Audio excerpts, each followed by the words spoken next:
Oh, I think that was perfect. Hello, this is Jeff of Tau Flare Mouse. Today we have another installment of You Make It, We Mock It. This is where our viewers come up with creative designs and show off their fabricating skills, making some of the wildest 12-gauge projectiles ever imagined. It's a lot like rocketry where things can go right, but can also go wrong real fast, all at supersonic speeds. Submitted for your approval, today we have a very interesting design by no other than the master genius Evan Perry of Texas. He calls this the MDF Monster. Now, MDF stands for medium density fiberboard. It's almost wood, and it's probably closer to cardboard than it is wood. And honestly, MDF would probably be the last material I would ever try to use to make a 12-gauge projectile out of. It's just not a very strong material. But Evan did a really nice job creating these for us, and we're going to do our best to make them work. Now, just the aerodynamic Diablo-shaped body is made out of MDF. It also has a metallic, I don't know, some kind of fixture that goes all the way through and then is supported by a screw. Now, we're going to use the head of the screw as our support piece. All the energy will be pushing against that screw to drive the entire slug forward. The MDF body just simply is not strong enough to handle that kind of pressure and force. You'll see that I made a small modification to it. I added an aluminum rifling band to it. This will bulk it up and ensure we have a very tight fit as it travels through the rifling. And inside the hole at the nose there, I added a little rolled up piece of tissue paper filled with oil, and I'm hoping that'll give us a nice effect that we could see on the high-speed camera. And if that doesn't work, it's really easy just to pop that out in the field. As far as components go, we'll be using a 1/4-inch fiber wad, an X12X gas seal, and under that will be a BPGS gas seal. So yeah, basically a double gas seal, and I'm hoping that'll prevent any kind of gas seal failures. We have been seeing those lately. I don't know if I've just gotten a bad batch of gas seals lately or if we're just pushing things way too hard. When the gas seal fails, the hot gases end up cooking the sabots. We don't get any spin, and the entire test is pretty much ruined. And this is what it looks like in the shell. You'll notice that the fiber wad is pushing only against that screw. Around the slug, we have the 2-piece discarding sabots. And the only thing contacting the barrel will be the sabots, not the slug. And this is what the test shell looks like after it's been roll crimped with the Nick Ross roll crimper. The best roll crimper you can buy, in my opinion. Okay, enough of me jabbering. Let's head out to the test range and see if we can make these MDF monsters work or if they're just going to shatter in the barrel. Shot number 1, Monster MDF. MDF Monster.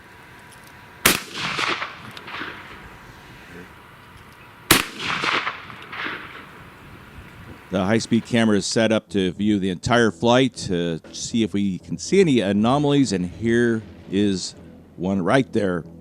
Now, bear in mind, we are using a fully rifled barrel, and that slug is spinning at 35,000 RPM.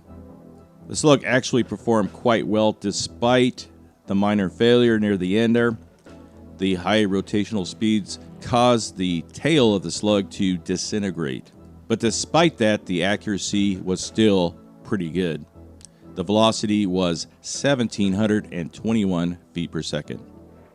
For a handcrafted slug, the accuracy was pretty good. The distance to the target was around 20 yards, and the slug was buried inside that Kevlar body armor vest.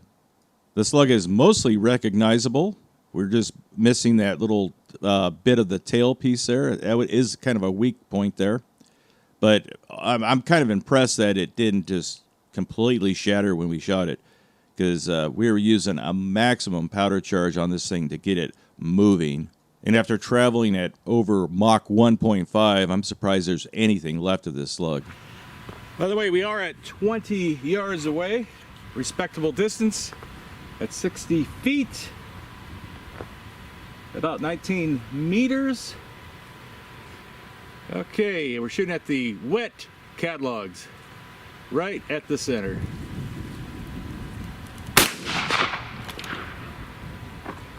Oh, these are doing great. Again, the camera isn't actually focused on the target, but kind of midway, because I wanted to see if that oil actually did anything. Here we have an interesting little vapor trail coming from the Slug. It kind of worked.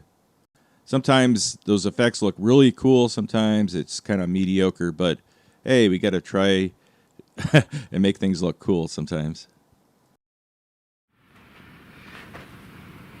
Okay, so it shot a little high. Windage was good. At least that was good. Lightweight slugs tend to shoot a little bit high sometimes.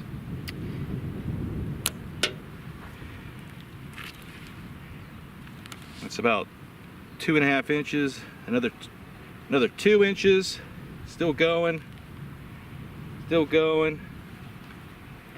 And on the very last catalog, probably traveled about 7 inches into that is our Slug right here. Ugh. Very much buried in there.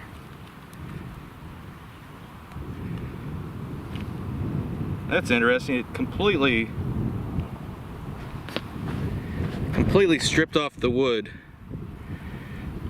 That's what it looks like without the wood. Actually sheared that off. That's pretty cool. Good job, Evan. I think they're working well. Except we got the hydrostatic melon. I'm aiming a little bit low near the bottom of the melon. If it shoots high again, it should hit the center. We will see.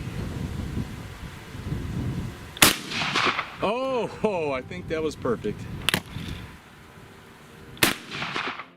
Now, I'll be honest with you, I didn't think the MDF monsters had much chance of functioning very well, but I am absolutely pleased here. And if you can hit a watermelon right in the button with a handmade projectile, that's a good slug. And you end up with a very uniform melon explosion. I don't know why that melon is yellow like that. It might have something to do with it sitting in the back of my truck for a week. But that thing was definitely ripe. Now, there's not much to show you as far as the aftermath goes. Let's move on to the next target. Okay, lead plate. Again, I'm aiming a couple inches low. Because, again, these are flying a couple inches high. And so far it's been kind of consistent. We'll see if that continues when we hit the world-famous lead plate. Okay, shot a little bit to the right. Elevation was just good, just perfect, I think. And this one mostly did well, but I do see a lot of chunks of something in the air there. We may have lost some of the MDF aerodynamic body of this slug, but it didn't really affect the accuracy very much. All right, actually aiming right here. The point of aim was right here, hoping to hit right here, and it shot a little bit to the right. Pretty happy with it still. You can see that the MDF is mostly destroyed. Let's turn it around. Really nothing on the back. Yeah, this is a brand new rebuilt lead plate. I just cast it yesterday. All right, the soup can display. I want to thank OG for supplying the soup today. Some of his expired soup. He said it tasted like galvanized metal when he tried to eat it. It's like 4 years past its prime. So he gave it to us to shoot, and I was gonna eat it, but he gave it to us to shoot. Okay, I'm ready. Oh, not bad.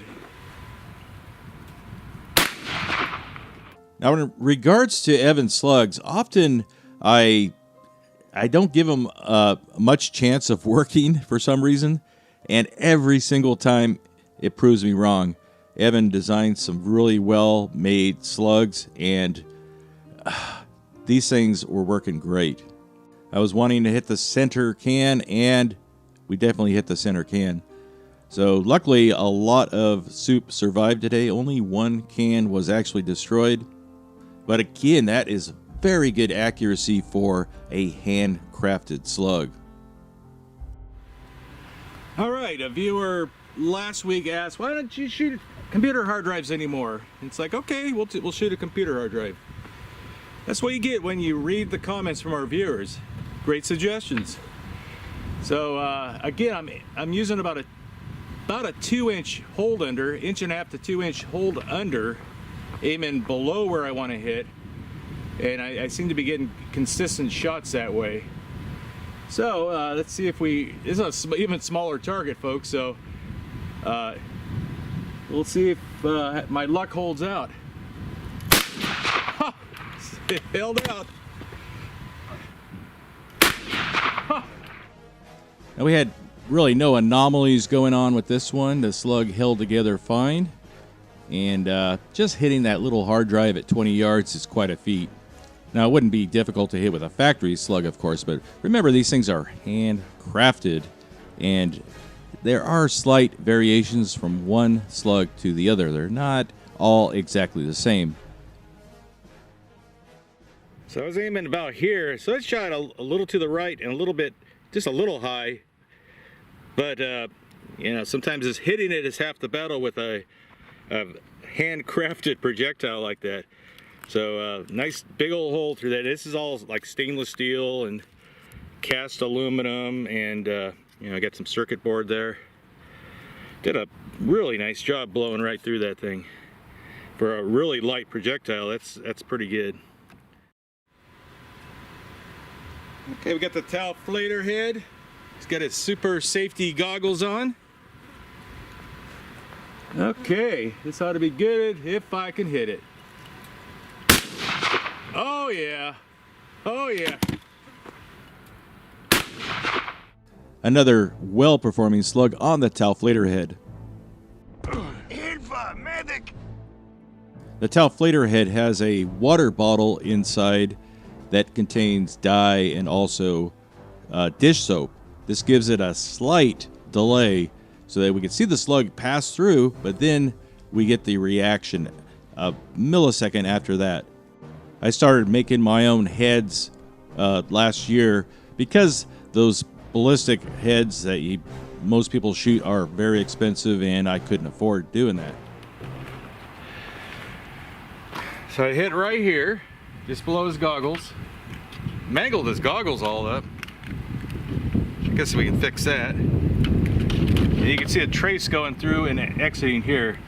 Clipping the water bottle slightly, it looks like. Enough to cause a little bit of reaction there. Pretty good, pretty good. Okay, we got a peaceful protester ready to throw a peaceful firework at somebody. We're at 45 yards. We pulled it out there quite a ways. I have a lot of faith in these things now that we hit it somewhere in the torso. Let's see. Are you ready? I'm ready. Oh, no problem, no problem.